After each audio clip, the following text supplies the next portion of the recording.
There's nothing quite as comforting as gathering around with mom friends and sharing stories. Stories have a way of making us feel better, and they're great reminders that no family is perfect, and that's okay. So join us as we share some stories and laugh, learn, and grow together. It's the iMom Podcast.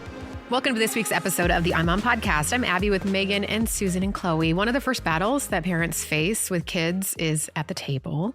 Mealtime is so important, though. There's all this research that says that families that eat together, those kids grow up with fewer mental health struggles, less risky behavior, and then you just have a stronger family identity. So we have to protect that table time, but it really stinks when food is a source of conflict. But it is just so common today to hear that a child only likes nuggets or mac and cheese or grapes, or one who doesn't want their food to touch. And so in today's episode, we're going to talk about picky eating struggles, how to know when it's time to get help, and a few ideas to help expand your picky eater's palate.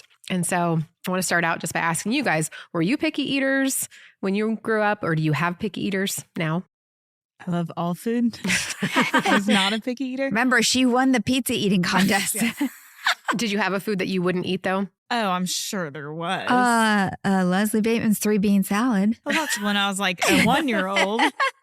But I think I'm older. No, you were 3. Okay. Yeah, well, I know. I mean, what 3-year-old wants to eat beans? I know. I'm with you. I did not eat peas as a kid. That was my thing. I hated peas. Oh, my kids actually like I still peas. don't love peas now. Oh, Huh, I love peas. We ate a lot of canned vegetables when I was a kid, though. Yeah. Like, I don't mush. feed my kids canned vegetables now, No. and we ate them all the time. Mm. And canned peas are just That gross. sounds not good. I think they're gross. Chloe? No, I was such a freak. I loved all food when I was a kid. Like I was eating like raw spinach in like 5th grade. I've always really liked all foods. Yeah. What about you, Susan? I don't think so. We had to eat what was on the table. Were any of your kids? I mean, Megan made Yes. everything, but Not Megan. Marky was definitely a picky eater. Yeah. Only Picky. one. There was. Only I one. remember exactly what he would eat: 3 things: peanut butter and jelly, chicken nuggets, mac and cheese. Those are like All the great 3 choices. things he would eat. Pizza. He would eat pizza. Even then, I was like, I don't know. Yeah. do you remember if there was a food you didn't like as a kid? Did your parents have a strategy to get you to eat it? Plug your nose. Get We through were it. told we had to sit there until we ate it. Yeah. You I couldn't remember get up? sitting there with my brother, like being like, please just eat this, finish Oh, it. the kids Nobody had could to get stay up. seated. Oh, then it's peer Not pressure. always. No, we Not could get always. up, but Yeah. I would feel so bad for him because he would Yeah. literally just sit there. Yeah, he Oh. would. Wow. Such a good sister, Megan. With my peas, I had to eat the number of years that I was old. So when I was 7, I had to eat 7 peas. funny. When I was That's a good 8, rule. Yeah, I that's like a good that. oh, it was so bad. I just Every Ugh. year you like turn to your older, you're like, oh no, I have to eat another pea. Yeah. I was talking with a friend yesterday, and he said we used to have to plug our nose and Yeah. swallow. And I'm like, well, how did I forget that? I've never done that with my kids. And I'm like, yes, the plug your nose and swallow Are trick. your kids picky eaters? Not really. They both have some foods that they don't like. My little one, we will eat every vegetable and every meat. The big one is a little bit more particular about meats and stuff. Yeah. Like he doesn't love salmon, but the little one eats salmon, which is really It's a like tricky crazy one. to me. I didn't like salmon until I was a little bit older. Yeah. But what are some things that you've heard that a mom can do if she's like trying to get her kid to eat some foods? I've heard only introduce one new thing at a time. So, for example, if you made something different for dinner, make sure you have 2 other familiar things that they've had before and they know they like, so that there's only one foreign object on the plate versus having an entire plate of foreign things that they don't want to try. Yeah. I've heard, we actually have this in an article, and I think it's really interesting. It's called food chaining. Have you guys ever tried it or heard of it? No.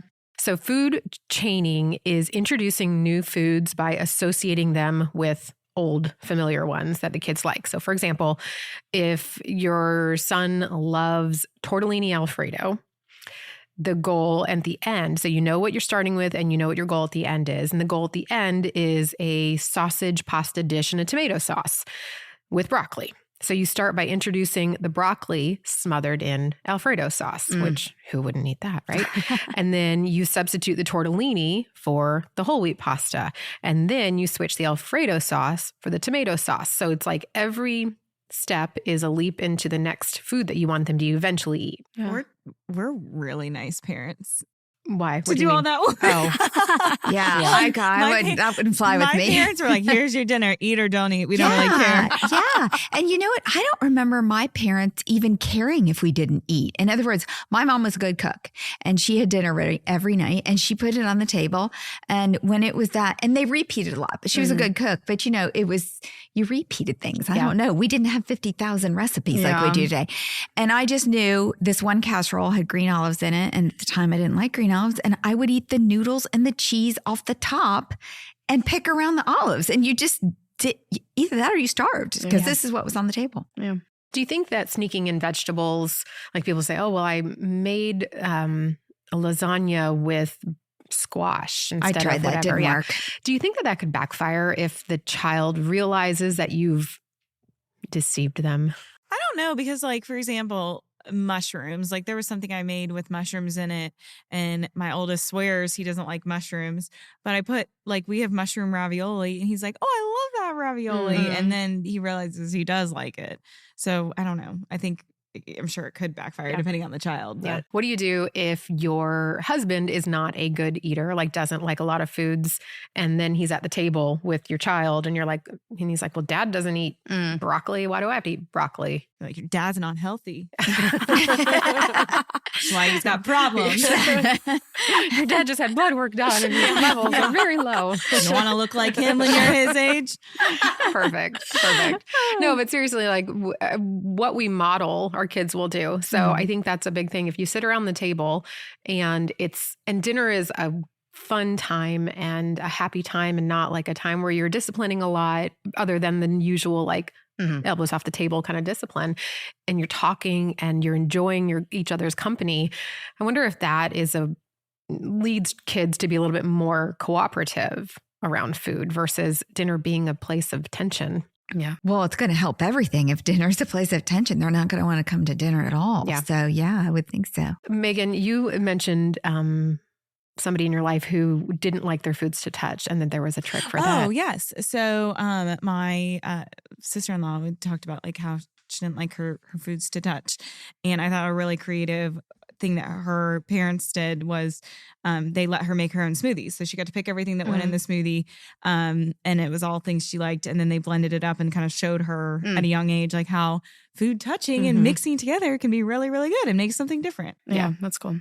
I think too that a lot of parents think that kids need more variety than they do. I remember talking to the pediatrician about that. I'm like, I feel like he only eats like 5 or 6 foods, and they weren't bad foods. And she's like, think about what you as an adult eat. You probably don't eat as much of a variety as you think you do. And so I think that if your child does like strawberries or he does like red peppers, like lean into those things, enjoy those things. They're going to give him the nutrients, and don't worry so much about all the things he doesn't eat. Think about the things he does.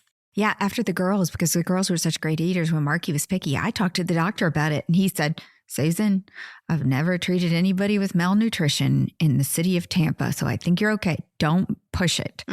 Let him eat what he'll eat. When he gets hungry, he will eat. Yeah. Just don't give him bad choices. What's your experience, Susan, with your adoptive kids coming from? Oh my gosh. They eat anything and they enjoy everything because they didn't have things like they didn't have fruit, and they learned to eat vegetables. They lived in a really, really, really rural, Russia, Siberia place, and they ate vegetables straight out of the ground, and they didn't even always have somebody to cook it for them. So they love food. Do you think that some of the processed stuff that we're eating is keeping our kids from enjoying the more simple stuff? Yes, absolutely. I know it's true for me as an adult. Yes. Well, I want you to expand on that, but also too, I am like guilty of carrying around 50 different types of snacks in case, heaven forbid, one of them gets a little bit hungry and they need a snack. Yeah. And it's like, why am I carrying all these snacks around? We have overpackaged the whole like snack thing. Like they make it so easy. All these little, I even saw somebody had a little squeeze up snack for a cat's. What? No, it was a commercial. It was a commercial. And I said, what? Who's going to sit there and feed their cat this? We have overdone it. We have overdone it. That's all I'm saying. It's so funny. Emily took a picture of Beck, Megan's youngest, in Colorado because she was being the nanny while we were skiing. And that little guy, 18 months, huge refrigerator, Knack could walk over. I've created a monster. Pull the refrigerator open himself, opened the drawer and pulled out a yogurt, the squeeze up yogurts. Snack. Oh, so cute. Yeah, I do think that we have a hard time telling our kids that they're not allowed to eat. We don't want to deprive them or whatever. And so then they're snacking often on foods that are sugary. And then when it gets time for dinner, they're not hungry enough. And then they also don't want the vegetable or the chicken, whatever it is. I just finished writing an article about how to know when your child's picky eater problem is more than just an inconvenience, when it's actually something that you should probably go talk to a pediatrician, talk to a therapist about. And these are often associated with kids with autism spectrum disorder. One of them is if it's affecting their growth, of course, their height, their weight. If it is an entire group that the child won't eat, so like won't eat protein, won't eat fruit, won't eat vegetables. And I learned an interesting fact. It can actually be a sign of zinc deficiency. Low zinc levels can cause low appetite and an aversion to protein. Oh, wow. And so that's one of the first things that pediatricians will do. We'll check the child's zinc level because that might actually be causing the aversion, which I thought was interesting. Wow. If they gag at the sight of food, which I have a friend whose son will gag at like green beans, but like if it's a whole category of food that they can't even like look at. And I've heard a good tip for that is to start like by putting it on the table. Just have it on the table and then eventually it goes on their plate and then they might just have to touch it. Yeah. And then, but I think you'd see a food therapist for that. But is that a sign of autism, you said? No, it's just that they're often kids with autism will also have some of these food issues. Stronger version. I can't say sign or correlation, that kind of thing. Or if they have a fear of choking. And I just heard about a friend whose son is going to a occupational therapist and is learning how you swallow and just learning that process so that he can understand that it's not the green bean that's making him choke or feel like he's going to choke. Like he's capable of swallowing, which is it's just crazy. I also too, one thing that I noticed with my second, he at one point was like not wanting to eat certain things or whatever. And I just gave him a spoon. This sounds really dumb, but I gave him a spoon and I realized he just wanted to be like his older brother and eat with a utensil and not his hands anymore. And I was like, oopsies, I probably should be starting you with learning to use utensils because you're at that point where you don't like wanting your hands to be covered in like mushy food or whatever. Yeah. I do think that some of the problems that we're having with kids these days with food is that we are afraid, and this goes across a lot of areas of parenting, but we're afraid to say no. We're afraid of making them uncomfortable. We don't want to either let them go hungry because they don't eat, or we become short order cooks because we end up wanting to make all the things because we don't want them to be unhappy at the table. And so we're like creating these little people who only will eat what they want choose. To eat. They choose to eat instead of saying, okay, well, this food is a blessing. This food costs money. Here it is on the table. And it's this my way or the highway. Yeah. Well, and I was getting really annoyed because I try to buy organic, but at the same time, it's so expensive. And then I'm spending $400 a week on groceries and they were throwing it on the ground. And I was so frustrated because I was like, I'm spending all this money on these nice fruits and vegetables and they're just ending up on the floor, which is your 18-month was throwing it on the ground, not your 5. Well, yes, but then my 5-year-old wasn't wanting to eat the vegetables or whatever. So then I'm making it and no one's eating it. And it's just kind of infuriating. Yeah. You're like, well, I don't want to keep buying this if I'm just wasting money. Yeah, I agree.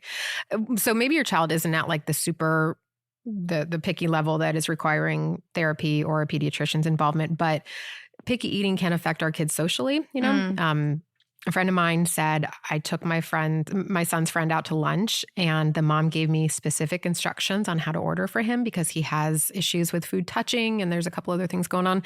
She said that they were going to McDonald's and the meat couldn't touch the bun and then the cheese also had to be on the side. And she said that she ordered it and it was like a project. She was a little bit embarrassed. And then the food did not come out the way that the child needed and he didn't handle it well. So I feel a lot of sympathy for the mom whose child is in that situation for sure. So what does she do?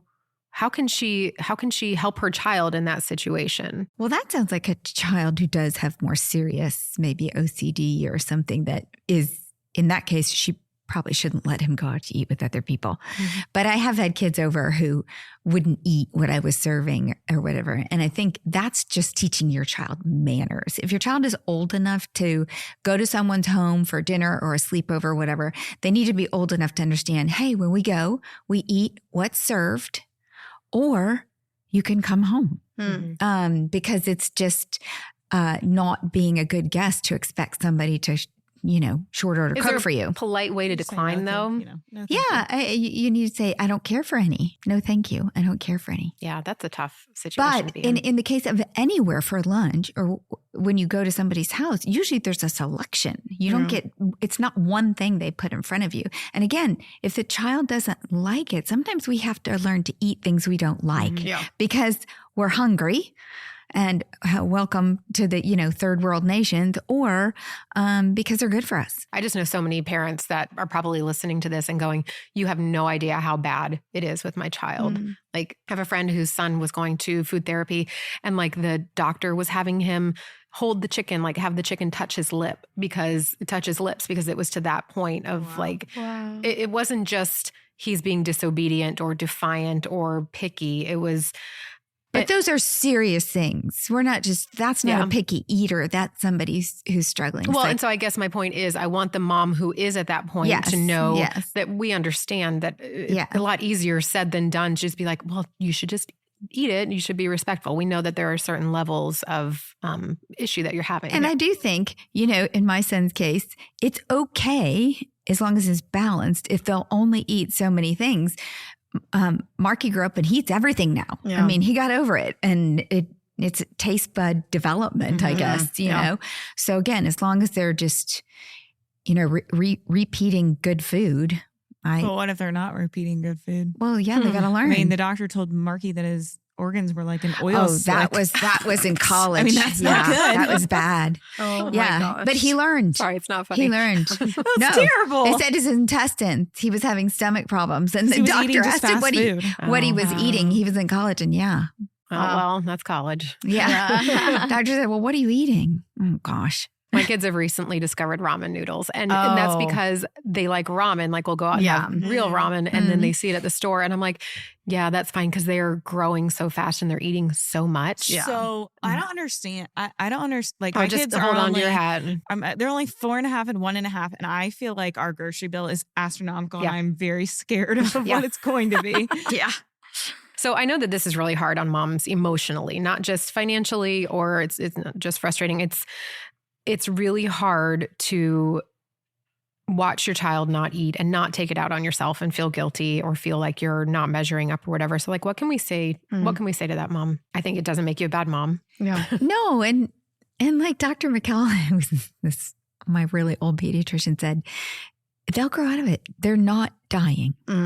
And they will eat when they get hungry, unless, again, if they have a psychological issue or anything. But even then, I don't know any kids who have become malnutrition because of, autism or OCD or something. So there has to be something they'll eat. And fortunately today we have vitamins. And so, I think it's a conversation with the doctor on, okay, how can we get them through this in the way that's best for them? Chloe, I'm kind of thinking of you as I'm formulating this last thought. I think that for a mom whose child doesn't eat well or, is very picky, it's hard because food is so such a big part of our culture and the way we socialize and the way that we, gather together. And coming from, you've shared some of your stories about your relationship with food. Like, how do we assure her that this is not everything? Just because your child doesn't eat well and it impacts socially, like there are other ways to, your child is more than the list of foods he will or will not eat. Yeah. Like, what would you say to the mom who is giving food more weight than it deserves? Oh gosh, I think just give it its rightful place. Like, as I know that sounds like I'm oversimplifying it, but yes, food is such a part of culture and it can be a big part of family and all that. But, in different seasons, it holds different place. Sometimes it's just fuel. Yeah. And I have to wonder if you make it too big of a thing, does it then become an eating disorder thing where they're obsessed about their food? I think it can be. Yeah. So put it in its place. Yeah. I love that. I've got 3 really good articles to link to in the show notes. So if you want some ideas, be sure to check them out. And thanks for listening. Thanks for listening to the iMom podcast. iMom is the motherhood program of the nonprofit organization Family First. Along with our fatherhood program, All Pro Dad, we exist to help you love your family well. Subscribe to our daily email, the iMom Minute, by going to imom.com/subscribe and get tons of great ideas, insight, and inspiration. The iMom podcast is hosted by me, Abby Watts, along with Susan Merrill, Megan Tigner, and Chloe Blumenthal. As we wrap up today, I want to share something that's important to us here at iMom. We believe that every child deserves to know the love of a mom and a dad.